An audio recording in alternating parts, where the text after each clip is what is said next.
Hey Raider Nation, it's Joseph here for Zenny62.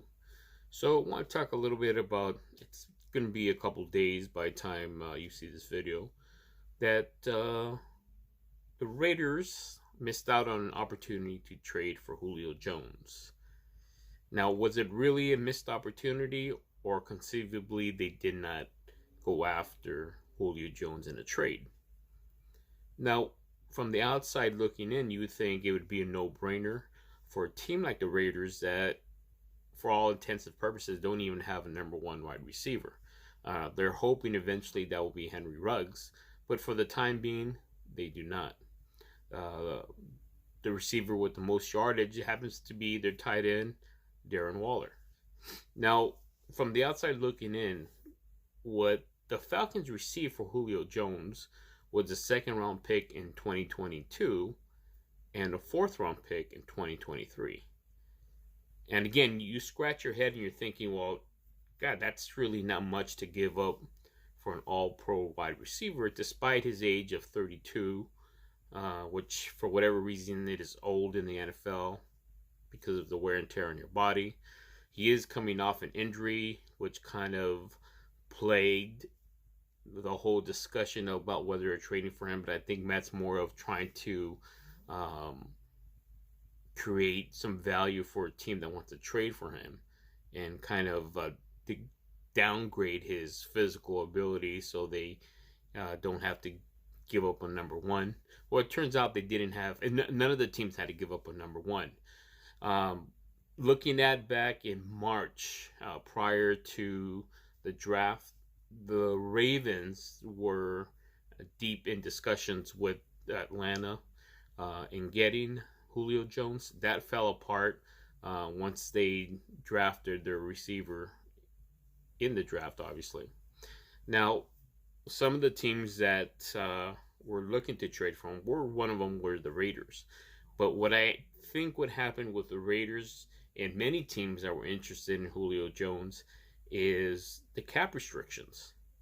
You know, because of the pandemic, everybody knows that cap hits really affected the bottom line in terms of signing players like free agents, as well as the amount of money that was used to spread around for contracts, including to cover the contracts for the newly drafted players. Now, with this deal, I believe Julio's still anticipated to get over $15 million. And so the Raiders, who are cash poor in terms of having money in the cap space room, they would have to kind of restructure some contracts or get rid of some of the players. And for whatever reason, it doesn't seem like the Raiders were willing to do that. It's been speculated that eventually they're going to get rid of Jalen Richard. Whether or not that happens, we'll soon find out during minicamp. But there are going to be massive cuts. One of the things that I thought they could have done, because I believe they could have restructured some contracts. I think with Derek Carr, he has no guaranteed money. But I think there's a certain time frame, and that time frame might have passed. It slips my mind at the moment.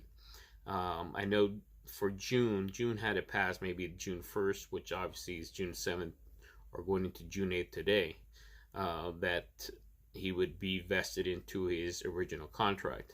But prior to that, they had an opportunity to sign some players and kind of restructure contracts, make up that lost money in the back end for some of these players, like a Derek Carr. Now, the other thing that's been discussed is that Julio Jones had pleaded that he wants to go to a team that he thinks are contenders, and he wants to play for a team that has a quarterback that can throw the deep ball. Now, if we take that premise just based on what was stated by Julio Jones, that statement, did they even bother to make the concessions that Atlanta did to search out for a team that would fit what Julio Jones wanted? I don't think so. But at the very minimum, let's take that premise and say, well, if the Raiders didn't get Julio Jones for a second and a fourth round pick, does that imply that Julio Jones had enough power to tell the Falcons, I don't want to go to the Raiders because I don't think Derek could throw the deep ball? Probably not.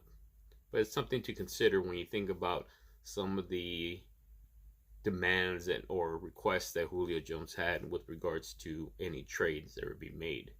So I think for a lot of teams, it was a cap hit issue that restricted them from moving forward or pulling the trigger on a Julio Jones trade. For whatever reason, Titans were able to do it. They found ways to secure that money for Julio Jones. Do I think the Raiders could have did that if they made some concerted effort? I do. Do I think it would be a good fit for the Raiders? I think on paper it would be a good fit. Whether or not Julio Jones would have liked being with the Raiders, that's another story. But whatever the case may be, when you think about the fact that the Falcons only received a second round and fourth round pick, it's a head scratcher. Why weren't more teams involved in trade talks? Because according to Sports Illustrated, that towards the end of the trading cycle for Julio Jones, there was only 2 or 3 teams. And one of those teams they thought was really in the push for it was initially the Raiders, but based upon their analysis is that there were some money issues with the Raiders. Therefore, they did not pursue Julio Jones like the Titans eventually did in trading him for a second and a fourth. In 2 different years, mind you. It's not even the same year. So they're giving away the second round pick in 2022 and the fourth round pick in 2023. So just some thoughts, some things that you should think about. And keep it here for Zanny62 for more radio news. Until then, we'll see you next time. Don't forget to like and subscribe.